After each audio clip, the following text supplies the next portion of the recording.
नमस्कार, मैं हूं आपके साथ आस्था कौशिक। पूरे विश्व में अलग अलग तरह की घटनाएं इस वक्त हो रही हैं जो सबका ध्यान खींच रही हैं। कहीं जंगलों में आग लग रही है, कहीं विमान हादसा हो गया है, कहीं पर जंग के आसार हैं तो कहीं जंग चल रही है और स्थिति बढ़ती जा रही है। और स्थिति यहाँ तक आ पहुंची है कि ऐसा लग रहा है कि कहीं पूरा विश्व दो गुटों में जाकर ना बट जाए, जैसा हमने विश्व युद्ध यानी वर्ल्ड वॉर्स के टाइम पे पूर्व में देखा है।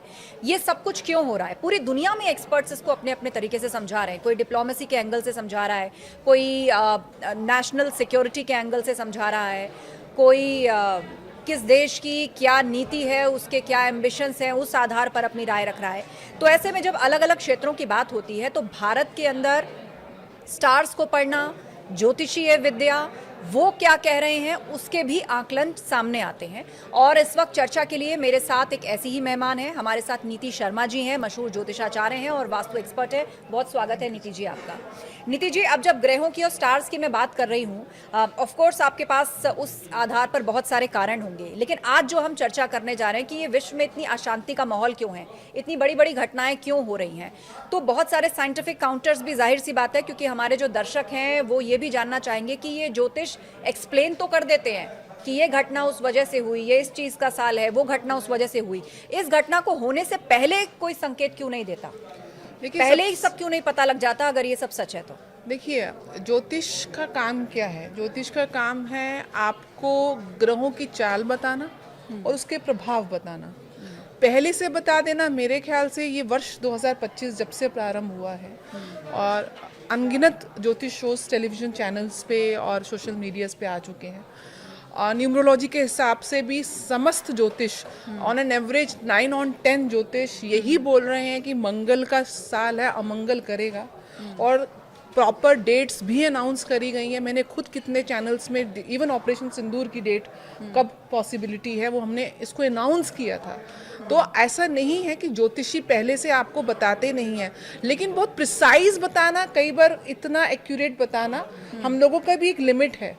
एकदम प्रिसाइज बताना is not possible to an extent, but हाँ उसके प्रभाव को बताना, मतलब उसकी तरफ इशारा हम करते हैं। और सच्ची बात यह है कि जब ग्रहों की चाल उल्टी चलती है, जब उनके प्रभाव होते हैं, तो आप कितनी ज्योतिष जानते हैं, आप कितने प्रोएक्टिव मेजर्स ले लेते हैं, बट जो घटना घटित होनी है वो होके रहती है।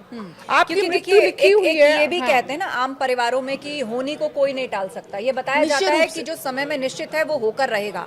तो ऐसे में जब आप लोग रेमेडी बताते हैं तो फिर उसका क्या फायदा? जो यही बता, दो चीजें होती है। एक तो आपकी मृत्यु निश्चित है तो कोई ना कोई कारण बनेगा, आपकी मृत्यु घटित होगी। एक आपको मृत्यु तुल्य कष्ट आना निश्चित है। आप उस समय ज्योतिष की जो गाइडेंस है या प्रोएक्टिवली हम जो प्रिडिक्शंस करते हैं, तब अगर आप कुछ स्पेशल मेजर्स ले लेते हैं उन प्लैनेट से संबंधित, तो आपको वो कष्ट आने की जो संभावनाएं हैं वो कम हो जाती हैं, या उस कष्ट की इंटेंसिटी जो है, सिवियरिटी है, वो कम हो जाती है। फॉर एन एग्जाम्पल, अभी जो अहमदाबाद में विमान हादसा हुआ उसमें केवल एक व्यक्ति सर्वाइवर बना, तो कुछ तो उसकी कुंडली में योग होंगे और कुछ बाकी उसमें योग होंगे कि वो इस दुर्घटना में मृत्यु को प्राप्त होकर ये अकेला इंसान बच गया। तो कहीं ना कहीं जब आपको जीवन भगवान ने देना होता है तो वो किसी भी परिस्थिति में, विकट परिस्थिति में देता है। ठीक है। और अगर जीवन आपका जाना होता है तो आपका जाता है। जी, मैं उस एयर इंडिया की घटना पर आऊंगी, लेकिन शुरू से शुरू करते हैं। अब मैं सुन रही हूँ 2025 को लेकर जो बहुत सारे ज्योतिषाचार्य हैं वो लगातार कह रहे थे कि भाई इस साल में बड़ी बड़ी घटनाएं होंगी, आपदाएं आ सकती हैं और भी बहुत सारी चीजें जो आप हमें बताएंगी। तो सबसे पहले मुझे बताइए कि आप इसका कारण क्या एक्सप्लेन करेंगे कि ये सब क्यों हो रहा है? आप भारत की बात लीजिए, कुंभ में भगदड़ हो गई, उसके बाद आप देखिए पहलगाम में कितना बड़ा हमला टूरिस्ट पर हो गया, एयर इंडिया की फ्लाइट क्रैश हो गई, उससे पहले आरसीबी की जो परेड थी बेंगलुरु में, वहां पर भगदड़ हो गई। तो ये सब क्यों हो रहा है? देखिए, मंगल जो है, अभी जिस समय इवन ऑपरेशन सिंदूर हुआ और जिस समय ये भगदड़ हुई, जहाँ पे मास डिस्ट्रक्शंस हुई, मंगल जो है बहुत एग्रेसिव प्लैनेट है, सबसे पहली बात। दूसरी बात कि ये जो वर्ष है मंगल को न्यूमरोलॉजिकली भी डिनोट कर रहा है। दूसरा, मंगल की अपनी स्थिति इन चंद महीनों में बहुत ज़्यादा मैं कह सकती हूँ कि अशुभ अवस्था में है। ऐसा नहीं है, मंगल शुभकारक भी है। मंगल ज्योतिष में आपके करेज का, साहस का कारक है, आपके पराक्रम का, पुरुषार्थ का कारक है, आपके फिजिकल बीइंग का कारक है, आपकी स्ट्रेंथ का कारक है, कहीं ना कहीं सेनापति का कारक है, डिफेंस ये तो बहुत फोर्सेस। उच्च पद दिलाता है हाँ, लोगों को। जितना मंगल ऊपर प्रधानमंत्री हमने मोदी सुना जी है। की कुंडली में मंगल राशि ही उनकी लगन की राशि है, वृश्चिक राशि, और वहां पे मंगल स्वग्रही होकर रोचक पंच महापुरुष योग बना रहे हैं। तो प्रधानमंत्री मोदी जी के अगर आप नेतृत्व की क्षमता देखें तो उनमें जो साहस और डिसीजन मेकिंग और जो एग्रेसिवनेस, इवन सैन्य हमारी जो सुविधाएं हैं उसको एकदम से आगे बढ़ाना, तो कहीं ना कहीं वो मंगल का सकारात्मक प्रभाव है। तो मंगल 2025 आपके और हाथ ये में, मंगल जो आप कह रहे हैं, इनका जी। क्या कनेक्शन है और कैसे हाँ, है? मंगल 2025 में एक तो मंगल के अंक में आता है। मैं आपको एक और कोइंसिडेंस बताऊं, ये जो फ्लाइट जो AI 171 को अगर आप एड ऑन करेंगे 171, 1 + 7 + 1 9 अंक आता है।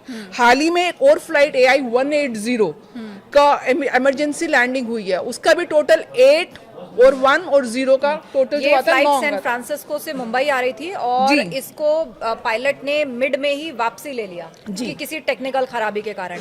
उसके बाद AI 159 अहमदाबाद टू लंदन, ये आज ही की घटना है। हाँ। ये फ्लाइट्स दिल्ली से सही सलामत अहमदाबाद आती है और लंदन जाने से पहले इसमें ऐसी टेक्निकल फॉल्ट आई कि इसको रद्द ही कर दिया गया है, जी। AI 159, और जी। लोगों से कह दिया गया एयर इंडिया द्वारा कि आप अपना रिफंड ले लीजिए। अब आप इसको कैसे कनेक्ट करें? 171 171 और 180 159 159 का जो टोटल आता है डेट कम अप टू 6। मैंने एक चीज नोटिस करी है कि इंडिगो की जितनी भी फ्लाइट्स रहती हैं वो 6E उनका जो है इनिशियल नंबर रहता है। 6 जो है वीनस का नंबर ये है है। और E जो है 171, अल्फाबेटिक। इसको आप ऐड ऑन कर देंगे। ये एयर इंडिया के फ्लाइट नंबर्स हैं जिनके साथ हाल ही में घटना हुई। ये फ्लाइट तो पूरी तरह से क्रैश हो गई, जिसका जो सम है वो 9 आ रहा है। 180 ये सैन फ्रांसिस्को की फ्लाइट थी, मिड एयर प्रॉब्लम आई, इसको इमरजेंसी लैंड करना पड़ा, लोग बच गए, इसका समीशन 9 आ रहा है। 159 इसको तो रद्द ही कर दिया गया, ये भी एयर इंडिया की फ्लाइट थी, इसको आप जोड़ेंगे तो 1 + 5 = 6। ये तो 9 नहीं हुआ नीति जी? हाँ, ये 9 नहीं हुआ, 6 हुआ। इसमें सेविंग फैक्टर हमें वीनस का मिल गया, लेकिन आप जो 12 जून को जो हुई, तो 12 जून को 2025 को ऐड करेंगे वो भी 9 आ रहा है। 1 + 2 + 6, जो 6 हमारा मंथ है वो भी 9 का ही आ रहा है। तो आप ये चीज देखो, हमारा जो ऑपरेशन सिंदूर का जो हमने मेजर अटैक किया वो एक दिन 6 और 7 की रात को किया। 7 अगेन केतु का नंबर है, 7 की सुबह ही माने जाएंगी, और दूसरा हुआ 9 तारीख को।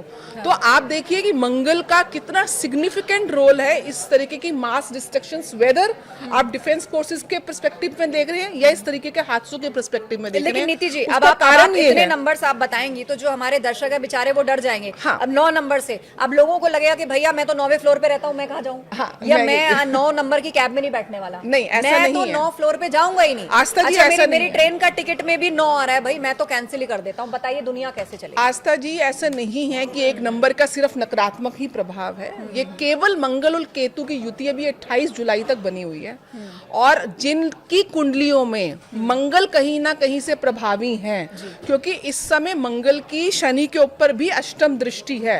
जो आप मास डिस्ट्रक्शंस कह रहे हैं, मासिस का कारक जो ग्रह वो शनि होता है, और अष्टम जो दृष्टि है वो मृत्यु की दृष्टि मानी जाती है, क्योंकि अष्टम भाव ज्योतिष कुंडली में मृत्यु का भाव होता है। लेकिन इसका मतलब ये नहीं कि आपको 9 अंक से दूर भागना है। आपको फॉर द टाइम बिंग 9 अंक को अवॉइड करना है। आप कोशिश करिए कि आप जिस दिन ट्रैवलिंग कर रहे हैं उस दिन ट्यूसडे या सैटरडे को अवॉइड करिए। पर आपको अगर करना निश्चिंत ही है, क्योंकि आपको ज्यादातर लोग जाना भाई ही है, Saturday, आप Sunday को रेगुलर मिला के ट्रैवलर चलते हैं, हैं आपका traveling में। काम ही बिजनेस का ऐसा है कि आपको रोज ट्रैवलिंग करनी है। तो ज्योतिष शास्त्र को देखिए, जिस प्रकार से वेदर फोरकास्ट होता है और आपको बताया जाता है कि आज बारिश होने वाली है, तो आप पहले से अपने पास छतरी लेके चलते हैं। ऐसे ज्योतिष शास्त्र में आजकल एप्स हैं आप लोगों के पास, आप पंचांग खोलिएगा, पंचांग में हर रोज दिशा शूल नाम का एक सिद्धांत है कि आपको कौन सी दिशा की तरफ यात्राएं आज के दिन करना वर्जित है।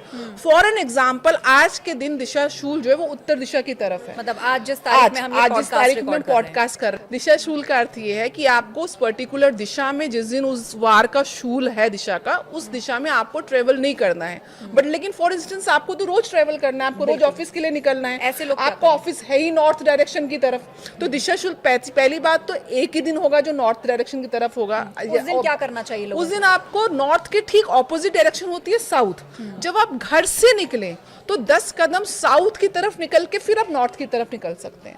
तो ये छोटा सा, बहुत छोटी सी रेमेडी है कि आप उस दिन चार्ट खोलें, पंचांग खोलें, जिस प्रकार से आप रोज सुबह आप वेदर फोरकास्ट देखते हैं, आप अपने घड़ी में टाइम देखते हैं, ऐसे ही आप उस दिन का पंचांग देखिए कि आज के दिन दिशा शुल्क किस दिशा की तरफ है, और अगर आपकी यात्रा उस दिशा की तरफ उस दिन निश्चित है तो उसकी ऑपोजिट डायरेक्शन में आप 10 कदम निकल के और हनुमान जी का नाम निकल के, अभी एक मैं वीडियो देख रही थी, धीरेन्द्र शास्त्री जी फ्लाइट में हनुमान चालीसा का वाचन कर रहे थे, और उन्होंने तो कोई चौपाई भी बताई है कि जिसको डर लग रहा है वो फ्लाइट में बैठने से हाँ, पहले वो निश्चय चौपाई रूप से करे। हनुमान जी को पवन पुत्र की संज्ञा दी गई है, तो जितनी भी एयर हम ट्रैवलिंग करते हैं वहाँ पे पवन का यानी कि वायु का विशेष रोल है। तो कहते हैं कि पवन पुत्र का नाम लेके अगर आप अपनी यात्रा, विशेष रूप से हवाई यात्रा से पहले अगर आप भगवान हनुमान जी का स्मरण करते हैं, पवन पुत्र का स्मरण करते हैं, ओम हं हनुमते नमः या हनुमान चालीसा का पाठ करते हैं, अगर कोई विशेष संकट आपके ऊपर आने वाला है, हम सब पे नहीं आएगा, लेकिन किसी की अगर मृत्यु तुल्य कष्ट लिखा है, किसी की मंगल की दशा अंतर दशा चल रही है, या शनि की 7.5 का प्रभाव चल रहा है, या कुछ सूक्ष्म दशाएं ऐसी आ रही हैं जो आपको कष्ट दे सकती हैं। देखिए, जीवन हम सबको एक दिन जाना है, कष्ट आते हैं जाते हैं, ये समय की गणना, काल गणना को हम नहीं रोक सकते हैं, लेकिन उसके जो प्रभाव हैं उनको हम, दुष्प्रभावों को कम कर सकते हैं। तो आप इस तरीके से हनुमान जी की उपासना करके जब आप घर से निकलते हैं, और पहला कदम हो सके आपकी जो नाड़ी चल रही है, आप इस तरीके से जब देखेंगे सीधी और लेफ्ट नाड़ी, चंद्र नाड़ी है, सूर्य नाड़ी चल रही है, तो जोन सी भी नाड़ी आपकी चल रही है, मान लीजिए आपकी राइट श्वास चल रही है, तो दैट इज अ सूर्य नाड़ी। तो आप पहले राइट पांव घर से बाहर निकले, छोटे छोटे से दिनचर्या में लाने वाले ये उपाय हैं जो आपको इन जनरल हेल्प करते हैं।